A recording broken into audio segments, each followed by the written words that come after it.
हाँ बेटा, देखिए कल अपन ने जो ये क्वेश्चन किया था, मैंने फिर इस डायग्राम को देखो अब स्केल पे बनाया है, एकदम प्रॉपर स्केल पे बनाया है ना। ये प्रॉपर स्केल पे बनाया मैंने, पेज का फॉर्मेट मैंने थोड़ा अलग लिया। अब समझ में आ रहा है क्या? किस ज्यादा आ रहा है बच्चों, बताओ किसमें एरिया ज्यादा आ रहा है, दिख रहा है आपको? देखो मैंने प्रॉपर बनाया आपका जो ये जो एक ब्लॉक है ना, इसको मैंने 2 से कंसीडर कर लिया। दिख रहा है बच्चों? देखो 2, फिर 4, फिर 6, फिर 8 और फिर 10। अब समझ में आ रहा है? तो पहला क्या था बच्चों? पहला था reversible isothermal expansion up to 1 ATM. तो देखो बच्चों सीधा 10 से 1 पे पहुंचे अपन, 10 से 1 यहाँ देखो बच्चों ऐसा, ठीक है।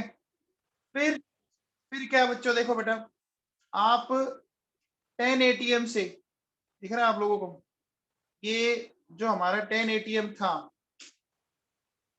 ठीक है ना, 10 से सीधा पहले अपन कहाँ आएंगे? नेक्स्ट क्या था बच्चों बताओ? Irreversible isothermal expansion against a constant pressure 1 ATM. तो अब्रप्टली मैं 10 से 1 पे आया, आया बोलो बच्चों, और फिर ये आ गया मेरे पास। आ गया क्या बोलो? आया क्या? फिर देखो बच्चों, फिर 10 से कहाँ कहाँ पे आए अपन? 10 से पहले आए थे आप याद करो 5, 5 के बाद आए थे आप 3, और 3 के बाद आप आए थे, बोलो बच्चों आए थे क्या? 3 के बाद आप आए थे शायद 1 पे। 1 पे थोड़ा नीचे करना पड़ेगा हमें, यहाँ ये थोड़ा सा गलत है, देखो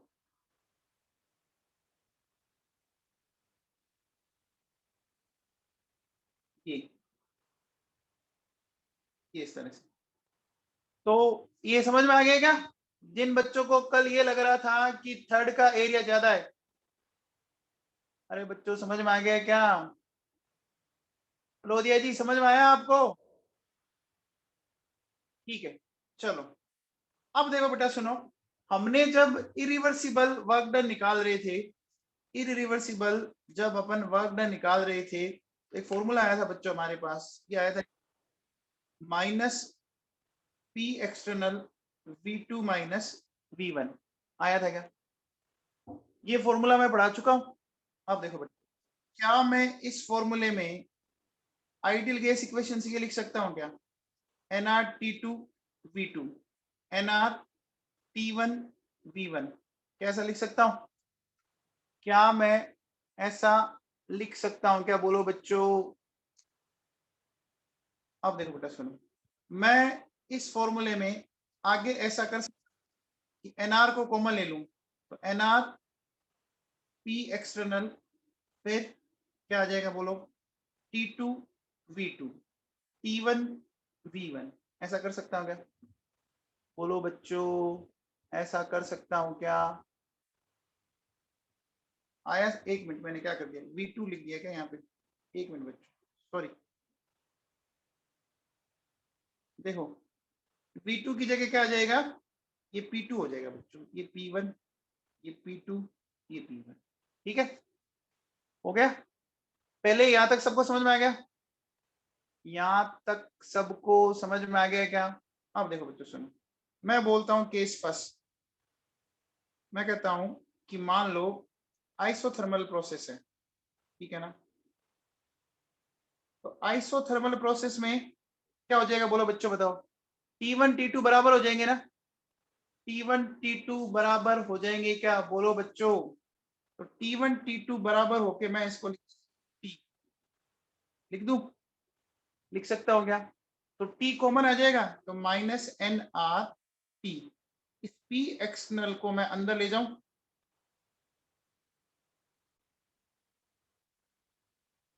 क्या ऐसा मैंने सही लिखा है क्या? क्या मैंने सही लिखा है क्या बोलो बच्चों? सही लिखा है? अब बताओ बेटा, अब इस कंडीशन में क्या मैं ऐसा कह सकता हूं कि जो P2 है वो फाइनली किसके बराबर हो जाएगा? जो P2 है वो फाइनली किसके बराबर हो जाएगा? P एक्सटर्नल के बराबर हो जाएगा ना? P2 जो है फाइनल प्रेशर वो एक्सटर्नल प्रेशर के बराबर होगा ना? तो मैं ऐसा कह सकता हूँ, देखो बच्चों क्या हो जाएगा आपका पी एक्सटर्नल यहाँ P2 के बराबर हो जाएगा। ये तो बच्चों कैंसिल हो जाएगा ना, यानी ये 1 बच जाएगा ना, सिर्फ ये बोलो बच्चों आपका 1 बच जाएगा ना। चलो ये तो हुआ आइसोथर्मल। आइसोथर्मल के बाद मैं के सेकंड पे आता हूं, आइसोबारिक।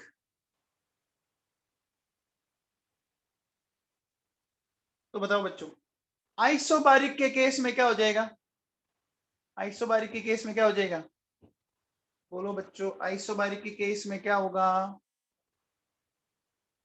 प्रेशर कांस्टेंट ना, यानी P1 बराबर P2 बराबर P एक्सटर्नल, ये हो जाएगा क्या, आइसोबारिक में प्रेशर कांस्टेंट हो जाएगा।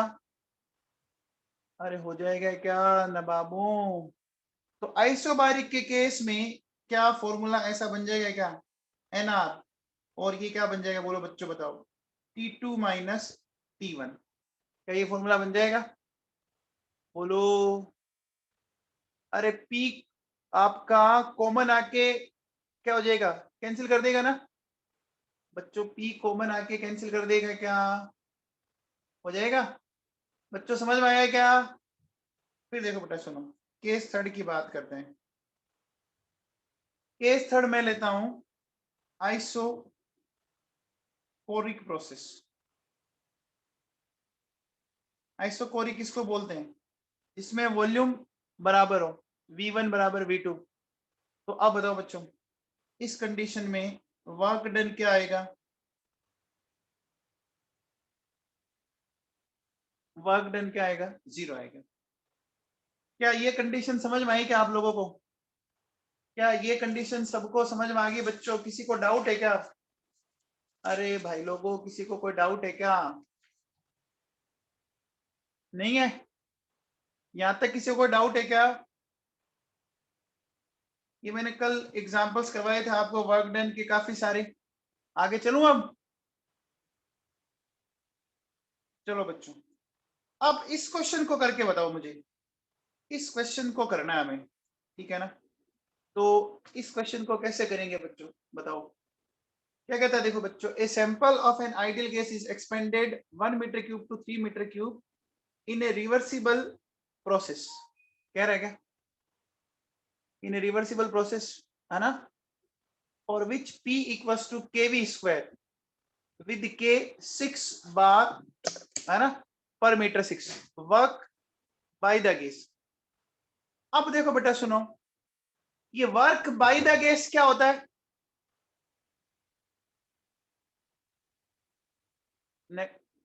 वर्क निकालना है पहले, चलो पहले पर वर्क डन निकालते हैं, फिर जो मैं चीज अभी समझाना चाह रहा था वो मैं आपको एक्सप्लेन करता हूँ, ठीक है ना।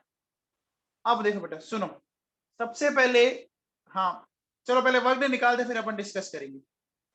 एक बात बताओ बच्चों, मैं अगर ऐसा बोलूं, ऐसा आता है क्या वर्क डन का formula, P dV V1 V2 होता है क्या, ये फॉर्मूला सही है, सबको ही पता है, कोई दिक्कत वाली बात नहीं है।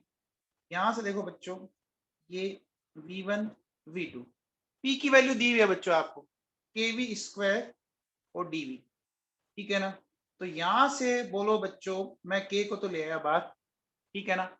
अब आपको पता है बच्चों V स्क्वायर dV, इसका आपको करना है बच्चों इंटीग्रेशन, करोगे ना, इसका इंटीग्रेशन करोगे बोलो बच्चों, तो आप लोगों को पता ही होगा integration of X N D X क्या होता है, X N plus 1 upon N plus 1, ऐसा होता है क्या बोलो बच्चों, ऐसा होता है, वेरी गुड विनम्र जोशी, होता है, बोलो बच्चों ऐसा होता है क्या।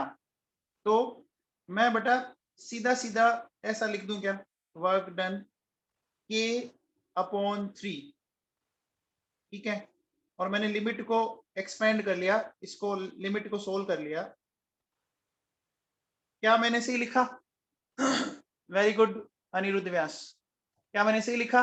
अब देखो बच्चों सुनो, अब k की जो वैल्यू है वो आपको दे रखी है, k की वैल्यू दे रखी है ना बच्चों, कितनी 6 बार, है ना, ये दे रखी है बच्चों, डिवाइडेड बाई 3 दे रखी है बच्चों। वॉल्यूम कहां से कहां जा रहे हो आप, 1 metre cube to 3 metre cube, तो 3 का क्यूब ये लिखेंगे बोलो बच्चों, ऐसा ही लिखेंगे। यहां से देखो बच्चों आपको पता है कि ये हो गया मीटर क्यूब हो गया ना, वॉल्यूम भी तो मीटर क्यूब है, हो जाएगा। यहां से देखो बच्चों, आप बताओ, आप अगर इसको सॉल्व करोगे तो कितना आ रहा है? ये आ रहा है, बोलो बच्चों, 52 बार इंटू मीटर क्यूब। क्या इतना आ रहा है? क्या इतना आ रहा है? क्या सब क्या आ रहा है? बोलो बच्चों, अब बताओ। आपको पता है बच्चों, 1 बार जो है, 1 बार की ये रही वैल्यू, ये रही ना 10⁵ न्यूटन पर मीटर स्क्वायर, है ना? बोलो बच्चों, तो बताओ मैं वर्क डन क्या लिखूंगा? -52, है ना, इंटू 10⁵ न्यूटन पर मीटर स्क्वायर, और ये मीटर क्यूब है। सोल्व करने पर क्या मेरे पास ये हो गया? क्या बोलो बच्चों, आपके पास -52, है ना, इंटू 10⁵ न्यूटन इंटू मीटर, हो गया? क्या हो गया? बोलो बच्चों। अब अगर मुझे इसको किलो जूल में कन्वर्ट करना है तो मैं ऐसा कह सकता हूं, ये हो गया? क्या इतना सबको समझ में आया? सबको समझ में आया? पक्का? अब बच्चों बताओ, ऑप्शन में तो यार माइनस तो कहीं लिखा हुआ ही नहीं है, फिर क्या करें?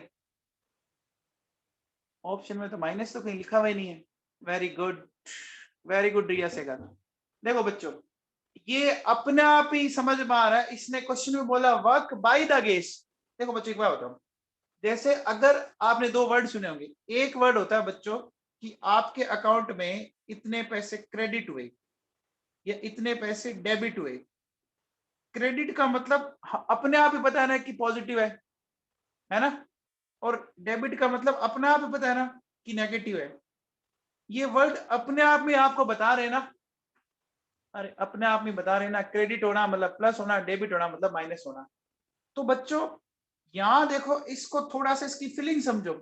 इसको, ये आपको बहुत कुछ कह रहा है, ये खुद ही कह रहा है कि वर्क बाय द गेस। तो बाय द गेस अपने आप ही क्या हो गया? वो नेगेटिव्स में इंक्लूड हो गया बच्चों, है ना? बोलो बच्चों, समझ में आ गया क्या? बोलो। तो आंसर जाएगा इसका डी। जाएगा क्या? आया बच्चों समझ में आप लोगों को? ठीक है भैया, चलो अब आ जाओ बच्चों, अपन बात करते हैं इंटरनल एनर्जी। ये इंटरनल एनर्जी क्या है वो मैं आपको सिखाता हूं बच्चों। इसको समझते हैं बच्चों, इंटरनल एनर्जी। देखो बच्चों, आपके पास अभी कोई भी सब्सटेंस पड़ा हो, कोई भी, जैसे सपोज मान लो आपका कॉपी का एक पेज है सपोज, जिसमें आप लिख रहे हो, ठीक है ना? ये कॉपी का कोई पेज है सपोज, ठीक है ना? तो बच्चों बताओ, इस कॉपी के पेज में बहुत सारे एटम होंगे ना? कॉपी के पेज में दुनिया भर के एटम्स होंगे ना?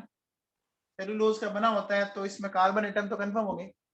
अब बच्चों बताओ, इन एटम्स के पास दुनिया भर की एनर्जी होगी, अलग अलग टाइप की। इन एटम्स के पास बच्चों काइनेटिक एनर्जी हो सकती है, पोटेंशियल एनर्जी हो सकती है, बॉन्ड एनर्जी हो सकती है, लेटिस एनर्जी हो सकती है, न्यूक्लियर एनर्जी हो सकती है, रोटेशनल एनर्जी हो सकती है, इलेक्ट्रॉन स्पिन एनर्जी हो सकती है। जितनी भी एनर्जी आपको याद आती है, अलग अलग टाइप की एनर्जीज हो सकती है ना? हो सकती है बच्चों, बोलो। तो जितनी भी पॉसिबल एनर्जीज है ना, उन सबका आप एडिशन कर दो। जितनी भी पॉसिबल एनर्जी है ना, उनका सबका एडिशन कर दो। तो जो एडिशन करने पे जो फाइनल एनर्जी आती है ना, उसको इंटरनल एनर्जी बोलते हैं। तो क्या बोलते हैं बच्चों? इंटरनल एनर्जी बोलते हैं, ठीक है ना? तो इंटरनल एनर्जी को देखो बच्चों, सुनो, इसको मैं एक सिंपल से एग्जांपल से समझाता हूँ। जैसे कई बार आपने देखा होगा ना कि कोई, मान लीजिए आपने देखा होगा, रिश्वत लेता है और वो मान लीजिए ट्रैप हो गया, हो जाता है ना? तो ट्रैप होने के बाद आपने देखा होगा पुलिस उसका सब कुछ पता कर लेती है ना? एसीबी करती है ना? क्या क्या देखती है बच्चों? उसके अकाउंट में कितने रुपए हैं, कितना गोल्ड है ना, कितनी उसकी प्रॉपर्टीज है, सब कुछ पता कर लेती है ना बच्चों? बताओ, तो सबको जोड़ दे तो उसके पास टोटल जो अमाउंट है वो पता लग जाएगा ना? बोलो बच्चों, अरे पता लग जाएगा ना? बात समझ में आ गई? आपने एक मूवी देखी थी क्या अजय देवगन की? एक मूवी आई थी अजय देवगन की, कौन सी मूवी थी, याद है क्या? वो रेड मारता है बच्चों, हाँ, तो कितने पैसे निकलते हैं ना? ठीक है, तो बच्चों पहले समझ में आ गई? तो इंटरनल एनर्जी की डेफिनेशन समझ में आई? अब देखो बच्चों सुनो, अब इंटरनल एनर्जी बच्चों किस पे डिपेंड करती है? इंटरनल एनर्जी डिपेंड करेगी, एक तो इंटरनल स्ट्रक्चर ऑफ सब्सटेंस क्या है, जैसे देखो, हमारी इंटरनल एनर्जी और मुकेश अंबानी की इंटरनल एनर्जी बहुत बड़ा डिफरेंस है ना। अरे मुकेश अंबानी की इंटरनल एनर्जी और अपनी इंटरनल एनर्जी में बहुत बड़ा डिफरेंस है ना। अच्छा, ये कंडीशन में भी डिपेंड करती है, ये प्रेशर पे, वॉल्यूम पे, ठीक है ना, टेम्परेचर पे, है ना। अच्छा, फिर देखो बच्चों, ये एक्सटेंसिव प्रॉपर्टी है, ये एक्सटेंसिव प्रॉपर्टी है और स्टेट फंक्शन है। एक्सटेंसिव क्यों बोला बच्चों मैंने, एक्सटेंसिव क्यों बोला, क्यों, क्योंकि अमाउंट पे डिपेंड करती है क्या, क्या ये अमाउंट पे डिपेंड करती है क्या, बोलो।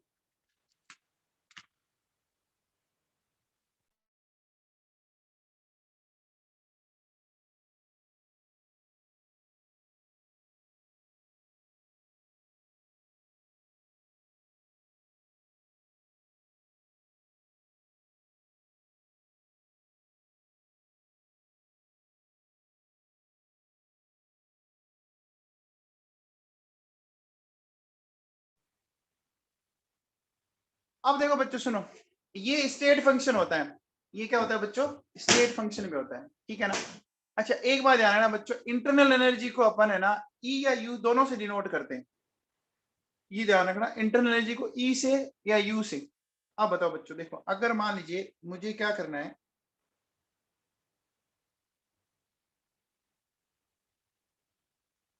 चेंज इन इंटरनल एनर्जी निकालना बच्चों, ठीक है ना।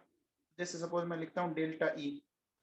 बच्चों चेंज कैसे निकालते हैं बताओ, फाइनल माइनस इनिशियल करते हैं क्या, चेंज निकालने के लिए अपन क्या करते हैं, फाइनल माइनस इनिशियल करते हैं क्या। फिर ऐसे देखो बच्चों, डेल्टा यू, क्या मैं ऐसा कर सकता हूँ, यू एफ माइनस यू, एक ही बात है ना, एक ही बात है, बोलो। ये बात समझ में आई, अरे बच्चों समझ में आई क्या, चेंज इन इंटरनल एनर्जी निकाल सकते हैं। अब देखो बच्चों सुनो, अगर मान लो मैं आपसे एक रिएक्शन के लिए बोलता हूं, देखिए internal energy change for a reaction, ठीक है ना। एक रिएक्शन के लिए इंटरनल एनर्जी चेंज क्या होगा, वो मैं आपको बताता हूं, ठीक है ना। वो क्या होगा, देखो बच्चों सुनो, कैसे निकालेंगे। अब देखो बच्चों सुनो, एक रिएक्शन में क्या करना है बताओ, एक होता है रिएक्टेंट, एक होता है प्रोडक्ट, है ना। रिएक्टेंट एंड प्रोडक्ट होते हैं क्या, होते हैं, बोलो बच्चों। तो इसमें फाइनल स्टेज क्या है, प्रोडक्ट है या रिएक्टेंट है, बताओ। मैं फाइनल स्टेज क्या है, प्रोडक्ट है ना। तो देखो बच्चों, मैं ऐसा लिख सकता हूँ क्या, कि internal energy change for reaction, R का मतलब यहाँ रिएक्शन से, यहाँ आर का मतलब रिएक्शन से, तो कैसे लिखेंगे देखो बच्चों, summation of internal energy of product minus summation of internal energy of reactant. क्या ऐसे निकाल सकता हूँ, क्या मैं इसको ऐसे निकाल सकता हूँ क्या, बोलो बच्चों। इसका मीनिंग तो पता है ना, जितने प्रोडक्ट हैं उनकी सबकी इंटरनल एनर्जी ऐड कर दो, है ना, जितने रिएक्टेंट उनकी सबकी कर दो, और उनको, जैसे फॉर एग्जांपल, जैसे मैं एक सिंपल सा क्वेश्चन देता हूँ, कि मान लीजिए मेरे पास ये बच्चों ए बी, ये है मेरे पास सी प्लस डी, इनकी इंटरनल एनर्जी आपको दे रखी है, देखो बच्चों क्या, इसकी मान लीजिए 30, 40, 50 और 60। तो आपसे कहता है, बोलो बच्चों बताओ इनकी डेल्टा ई निकालो, निकाल सकते हो क्या इस रिएक्शन की। तो प्रोडक्ट में कौन कौन है बच्चों, देखो सी और डी है ना, उनको ऐड कर दो। फिर रिएक्टेंट में कौन है, ए और बी है, इसमें से ऐसे कर दो, हो जाएगा, बोलो बच्चों। आ गया समझ में, बोलो।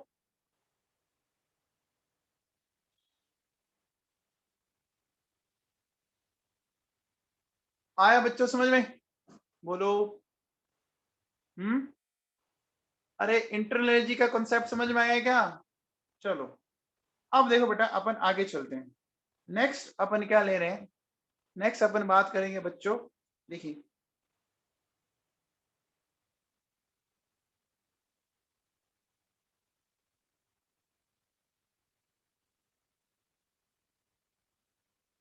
फर्स्ट लॉ ऑफ थर्मोडायनेमिक्स, ठीक है ना, फर्स्ट लॉ ऑफ थर्मोडायनेमिक्स।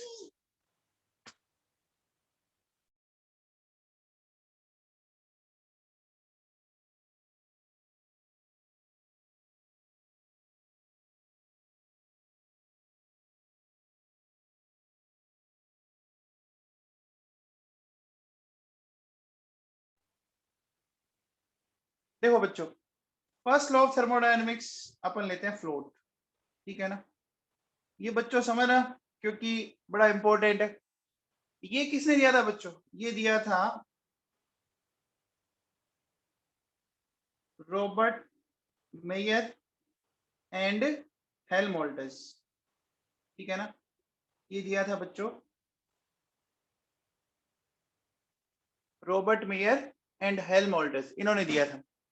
अब देखो बच्चों सुनो, सबसे पहला पॉइंट इसमें क्या ध्यान रखना है कि ये किसके ऊपर बेस्ड होता है।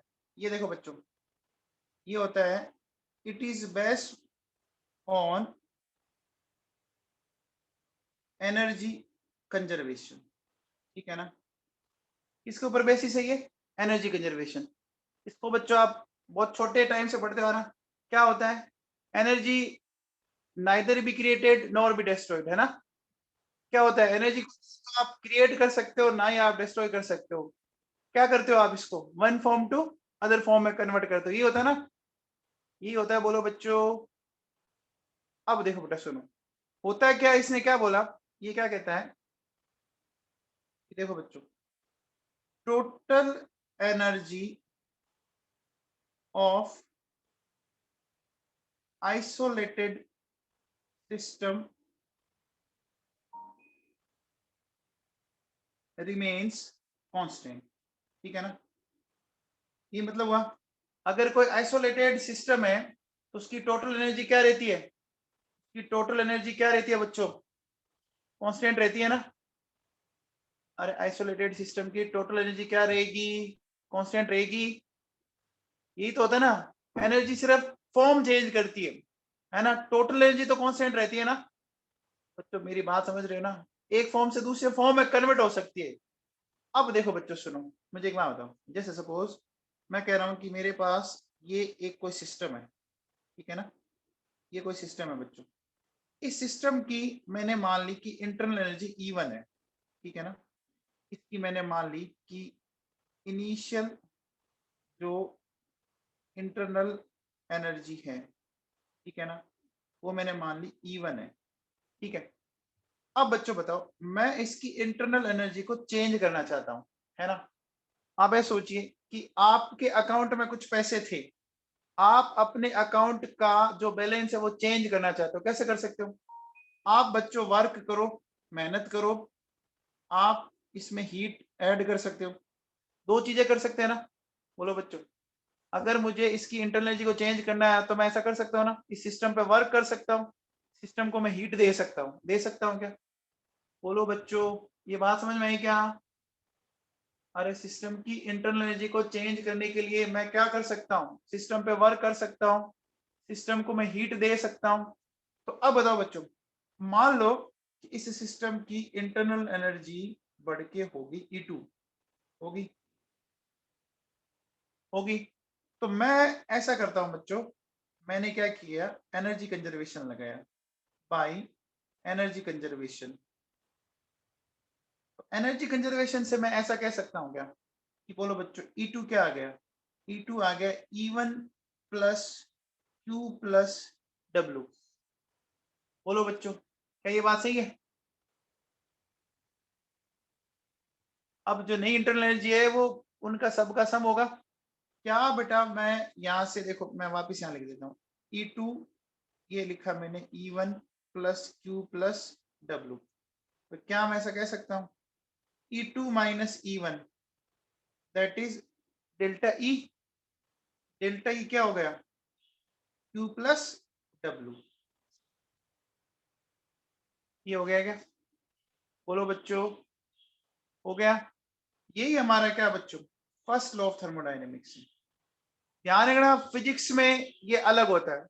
फिजिक्स में आपने इसको कुछ अलग नाम, अलग फॉर्मूला आता है, लेकिन केमिस्ट्री में ही आता है बच्चों, अलग है दोनों। फिजिक्स और केमिस्ट्री में जो आपके दे रखे हैं वो अलग है। समझ में आ गया क्या? बोलो बच्चों, ये बात समझ में आ गई क्या? अरे आ गई क्या? अब देखो बच्चों सुनो, क्या मैं इसको ऐसा लिख सकता हूँ, बोलो बच्चों, delta E equals to Q। इसकी जगह मैं ऐसा लिख सकता हूँ P डेल्टा V। लिख सकता हूँ क्या? बोलो बच्चों, अब बताओ। क्या मैं इसको ऐसा लिख सकता हूँ, Q equals to delta E P delta V, ऐसा लिख सकता हूँ, लिख सकता हूँ। अब बताओ बच्चों, अगर मैं ऐसा बोलूं कि इफ हीट इज गिवन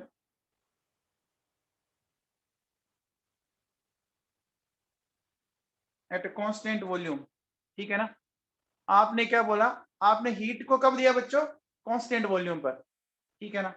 तो बच्चों बताओ, कांस्टेंट वॉल्यूम पे आपने हीट दिया, तो सबसे पहले बताओ बच्चों कि डेल्टा वी तो जीरो हो गया ना, डेल्टा वी जीरो हो गया ना।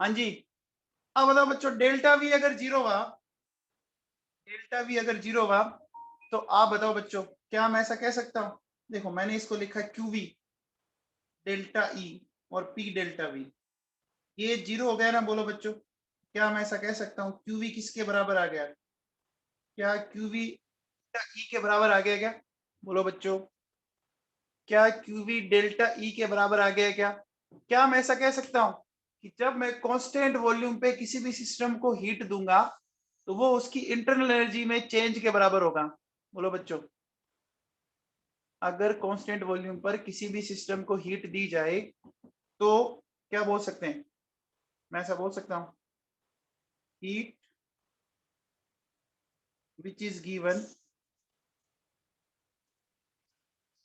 At constant volume is always equal to change in internal energy। बोलो बच्चों, इतना सबको समझ में आया, इतना सबको समझ में आया, बोलो बच्चों। अब देखो बेटा सुनो, अब ये तो हो गया, यहां तक किसी को डाउट है क्या, यहां तक किसी को डाउट है क्या, कोई चीज नहीं समझ आया तो बोल जाओ बच्चों, अरे किसी को डाउट है क्या नवाबों।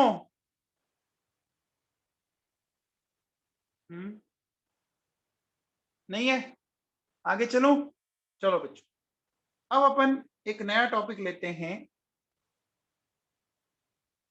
अरे बेटा बोलना है ना मैंने, कांस्टेंट वॉल्यूम तो हो गया ना आइसोकोरिक फिर।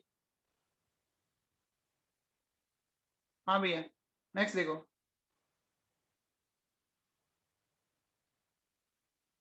नेक्स्ट मैं ले रहा हूं बच्चों एंथैल्पी।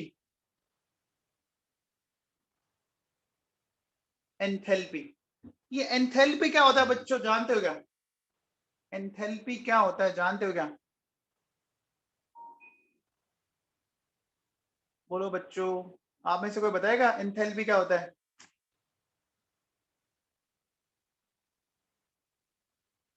बोलो, देखो बच्चों इसको समझना ढंग से, एंथैल्पी क्या होता है। देखिए, कोई भी सिस्टम है ना, कोई भी सिस्टम है ना, उसकी जो टोटल एनर्जी है ना, टोटल हीट, जो टोटल हीट है ना, टोटल हीट कंटेंट, उसको अपन एंथैल्पी बोलते हैं, क्या बोलते हैं, तो क्या बोलते हैं, देखो बच्चों,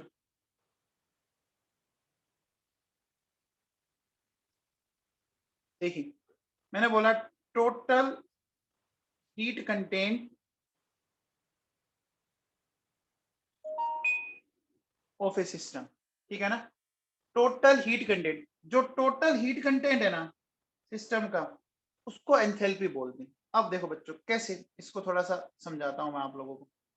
देखो मान लो मेरे पास कोई सिस्टम इस तरह से, सपोज एक ये कोई कंटेनर है इस तरह से बच्चों, ठीक है ना, उसमें ये मान लीजिए आपके गैस के पार्टिकल्स हैं, वो रेंडमली मूव कर रहे हैं इस तरह से, ठीक है ना, ऐसे बोलो बच्चों, ये रेंडमली मूव कर रहे हैं, ठीक है ना। तो बच्चों बताओ, इन पार्टिकल्स के पास काइनेटिक एनर्जी होगी, पोटेंशियल एनर्जी होगी, ये तो जानते हो आप, अरे काइनेटिक एनर्जी, पोटेंशियल एनर्जी होगी। अब देखो बेटा, इस कंडीशन में हम इसको लेके कैसा है वो मैं थोड़ा सा समझाता हूँ। इस कंडीशन में लेके कैसे है सोचिए। ये पार्टिकल एक बहुत ही छोटा सा वॉल्यूम उसको ऑक्यूपाइड किया हुआ। देखो बच्चों, मान लीजिए ये मैं कह रहा हूँ कि ये 0 केल्विन था। तो बोलो बच्चों 0 केल्विन पे तो आपको पता है बच्चों ये गैसेस फेज में वैसे भी नहीं रहेंगे ना। 0 केल्विन पे तो ये वैसे भी गैसेस फेज में नहीं रहेंगे ना। नहीं रहेंगे ना। अब देखो बच्चों, मुझे इस कंडीशन से इस कंडीशन में आना है। इस कंडीशन से इस कंडीशन में आना है। तो क्या करेंगे बोलो बच्चों, मैं इसको हीट दूंगा क्या? हीट दूंगा बोलो बच्चों, या मैं ऐसा कह सकता हूं कि इसने सराउंडिंग से हीट ली। क्या मैं ऐसा बोल सकता हूं क्या? इसने सराउंडिंग से हीट ली, क्या ये समझ में आया? अब बच्चों बताओ, जब इसने सराउंडिंग से हीट ली, ठीक है ना, तो बच्चों क्या इसका वॉल्यूम चेंज हुआ? क्या इसका वॉल्यूम चेंज हुआ? अरे ये एक्सपेंड कर रहा है, ये फैल रहा है, दिख रहा है ना? दिख रहा है ना? तो बच्चों बताओ, अगर एक्सपेंड किया तो क्या पीवी एनर्जी वहां पे जनरेट हुई? क्या वहां पे पीवी एनर्जी जनरेट हुई? पीवी एनर्जी जनरेट हुई वॉल्यूम चेंज होने से। तो अब बताओ बच्चों, टोटल एनर्जी कितनी हो गई? इसकी इंटरनल एनर्जी तो थी इंटरनल एनर्जी तो थी, उसके साथ और क्या हो गया? पीवी एनर्जी और आ गई ना। तो पीवी एनर्जी आ गई तो मैं इनका सम कर दूं क्या?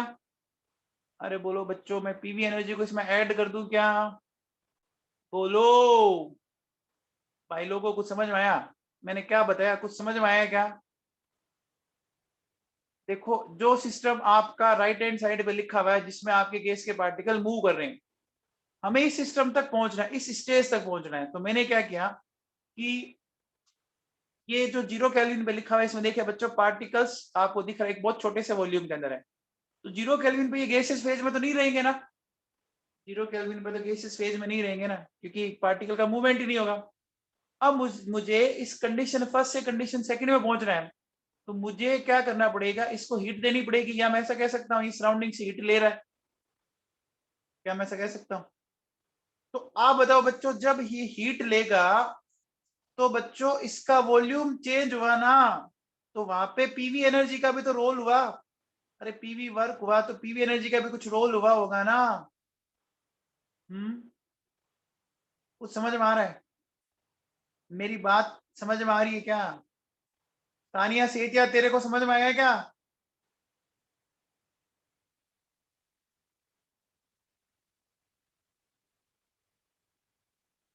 तो बच्चों बताओ, मैं क्या कह सकता हूं? मैं ऐसा कह सकता हूं क्या? मैं ऐसा कह सकता हूं, बोलो बच्चों।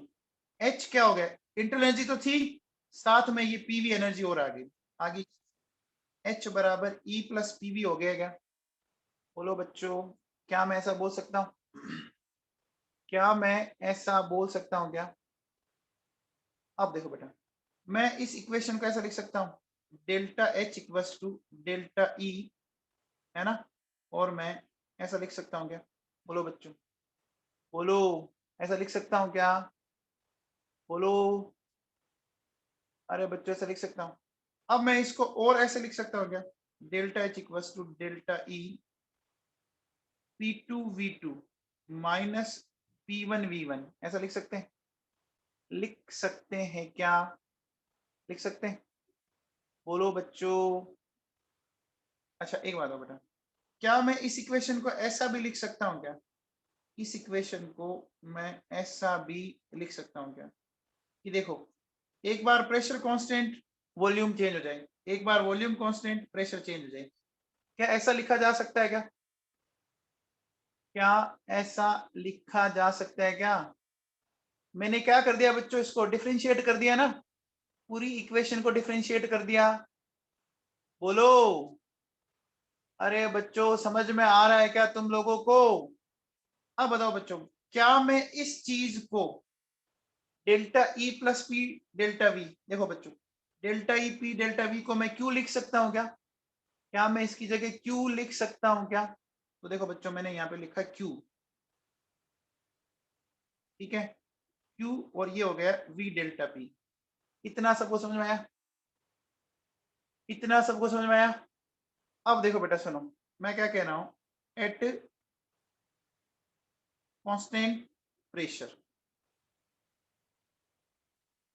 क्या कांस्टेंट प्रेशर पर मैं ऐसा बोल सकता हूं, बोलो, डेल्टा पी आ जाएगा 0, आ जाएगा क्या? तो जैसे ही डेल्टा पी 0 आएगा तो मैं ऐसा बोल सकता हूं क्या, delta H equals to Q P.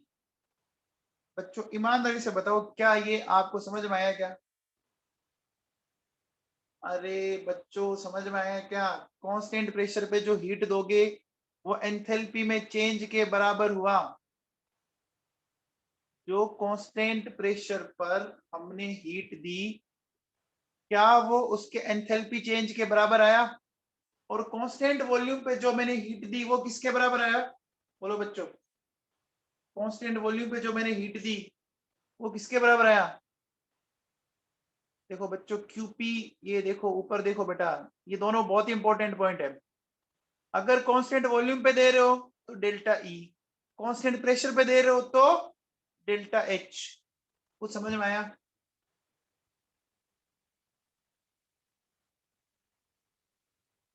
अरे बोलो तो सही नवाबों। यार मैं इतनी बार पूछता हूँ, आपके घर वाले बेचारे परेशान हो जाते होंगे कि यार ये इतनी बार बोलता है मास्टर आपका, है ना? टीचर बोल बोल के थक जाता है लेकिन आप बोलते नहीं हो। हम्म। देखो बच्चों सुनो, मैं कह सकता हूं heat which is given at constant pressure is equal to enthalpy change. बोलो बच्चों, क्या मैं ऐसा बोल सकता हूं?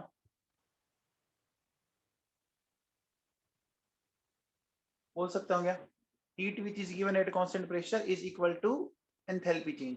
यानी देखो बच्चों, क्यूपी आ गया डेल्टा एच के और क्यूवी आया डेल्टा ई।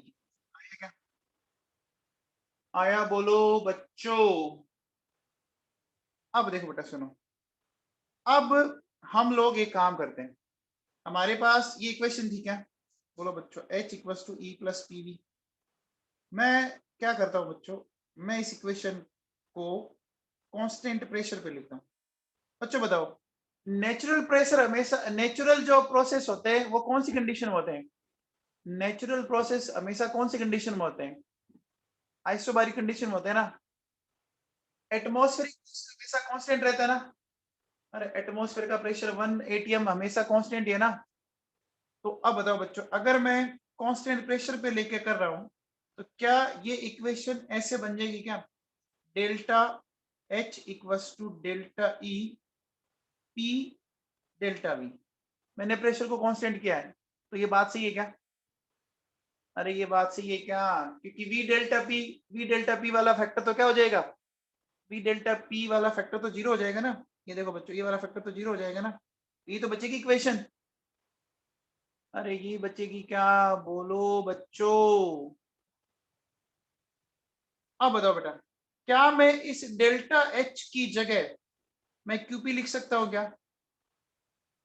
और डेल्टा ई की जगह मैं क्यूवी लिख सकता हूं क्या? और पी डेल्टा वी की जगह कसम खा के बताओ कि मैं एनजीआरटी लिख सकता हूं क्या, डेल्टा एनजीआरटी लिख सकता हूं? पक्का? क्योंकि बच्चों याद होगा ना, पीवी इक्वल्स टू क्या होता है, एनआरटी। तो मैंने सही लिखा है क्या? मैंने नवाबों सही लिखा है क्या? ठीक है। अब देखो बच्चों सुनो, अब देखो बेटा, ये डेल्टा एनजी आपकी लाइफ में कभी आया था क्या? ये डेल्टा एनजी कभी आपकी लाइफ में आया था क्या? बोलो बच्चों, इसकी एंट्री आपकी जिंदगी में हुई थी क्या? अरे इसकी एंट्री हुई थी आपकी जिंदगी में। याद करो बच्चों, मैंने आपको पढ़ाया था केमिकल इक्विलिब्रियम, केपी बराबर केसी आरटी की पावर डेल्टा एनजी। याद है क्या? तो डेल्टा एनजी क्या है, देखो बच्चों, डेल्टा एनजी है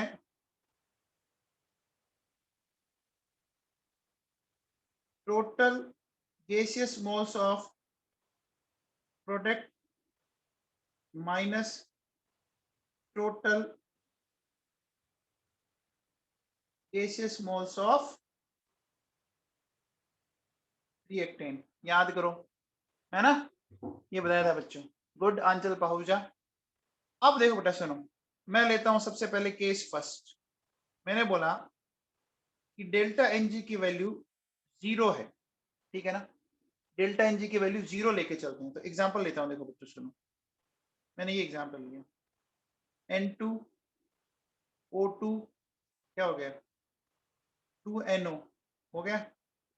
हाँ बताओ बच्चों, इस रिएक्शन के लिए डेल्टा एनजी कितना आ रहा है, बताओ, इस रिएक्शन के लिए डेल्टा एनजी कितना आ रहा है, 0 आ रहा है क्या?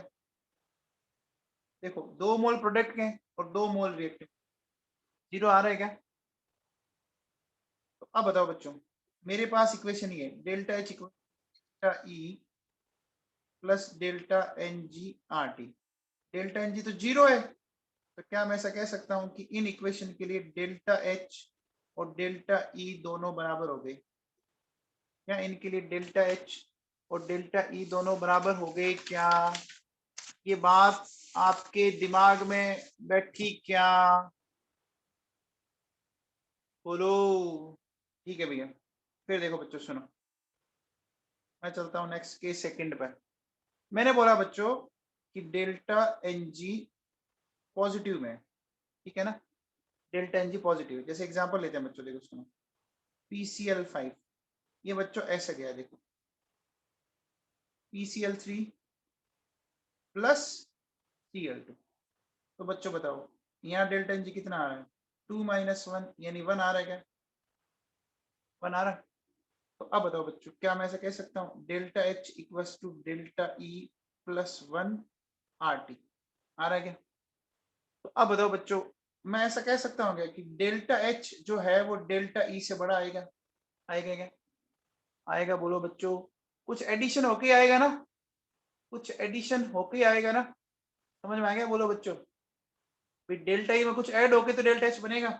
फिर आओ बच्चों केस थर्ड की बात करते हैं। केस थर्ड में मैंने बोला कि डेल्टा एन जी नेगेटिव हो, ठीक है ना। तो नेगेटिव का मतलब, जैसे मैंने एक एग्जांपल लिया, देखो बच्चों, N2 CH2 2NH3, बताओ बच्चों इसका डेल्टा एन जी क्या हो गया? 2 - 4 -2 आ गया क्या? आ गया क्या, बोलो बच्चों। अरे डेल्टा एन जी समझ में आया क्या? इधर 2 मोल है, नाइट्रोजन का 1 मोल, हाइड्रोजन का 3, तो टोटल 4 मोल हो गए ना रिएक्टेंट साइड। अरे बोलो बच्चों, ये टोटल 4 मोल हो गए ना, चेक करो ना भाई मेरे। तो अब बताओ बच्चों, डेल्टा एच क्या हो जाएगा, डेल्टा ई -2 RT। इस बार डेल्टा एच क्या डेल्टा ई से कम आएगा क्या? क्या इस बार डेल्टा एच डेल्टा ई से कम आएगा ना, क्योंकि माइनस होके आ रहा है, ये बच्चों माइनस होके आ रहा है, ठीक है। फिर देखो बच्चों नेक्स्ट सुनो, मैंने बोला केस नंबर 4, क्या कि heating of solid and liquid, ठीक है ना, below their melting point and boiling point respectively, ठीक है ना। ये बात हो बच्चों, आप किसी सॉलिड या लिक्विड को हीट कर रहे हो, लेकिन फेज चेंज नहीं करना है, ठीक है ना, हमें फेज चेंज नहीं करना है। फेज चेंज समझ रहे हो ना, सॉलिड से लिक्विड में नहीं जाना या लिक्विड से वेपर में नहीं जाना। तो बच्चों बताओ, क्या सॉलिड और लिक्विड के वॉल्यूम में कोई बहुत बड़ा चेंज आता है क्या? अरे वाटर को आप 20 से 40 पे ले गए तो कोई बहुत बड़ा चेंज आएगा क्या? वाटर के वॉल्यूम में कोई बहुत बड़ा चेंज आएगा क्या? अगर फिजिकल स्टेट चेंज नहीं हुई तो सॉलिड लिक्विड में कोई बहुत बड़ा चेंज नहीं आता ना। तो मैं कह सकता हूँ, बोलो बच्चों, डेल्टा वी ऑलमोस्ट ऑलमोस्ट 0 आता है। डेल्टा वी अगर 0 आता है तो delta H equals to delta E P delta V, ये अगर 0 आता है तो डेल्टा एच बराबर क्या हो गया, डेल्टा ई आ गया क्या?